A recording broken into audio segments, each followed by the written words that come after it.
Bonjour Thomas. Bonjour. Aujourd'hui, on va faire le point sur l'articulation entre les congés payés et les arrêts maladie.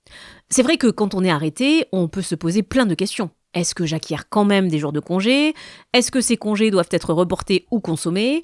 Bref Thomas, dites-nous ce qu'il en est. Sur ce sujet, le droit français s'est mis en conformité avec le droit européen récemment. Concernant l'acquisition de congés, globalement, la réponse diffère selon que l'arrêt maladie soit d'origine professionnelle ou non.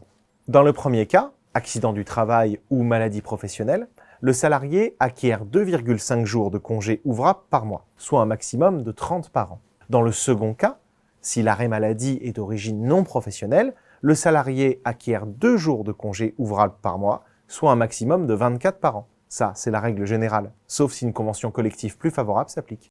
Et est-ce que cette mise à jour du droit est rétroactive? Absolument.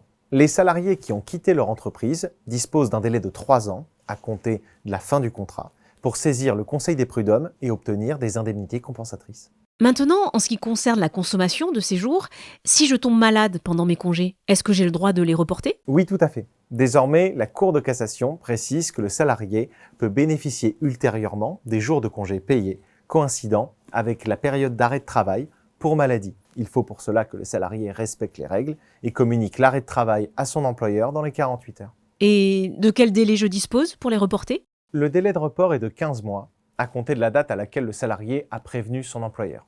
Petite particularité, si le salarié a été en arrêt pendant toute la période de prise de congé, le point de départ du délai est alors fixé à la fin de cette période. Là, il faut distinguer 2 cas de figure. Si le salarié n'a pas repris le travail à la fin de la période de report, il perdra ses congés acquis. Si le salarié a repris le travail, la période des 15 mois est alors suspendue jusqu'à ce que l'employeur informe le salarié de ses droits. Merci Thomas.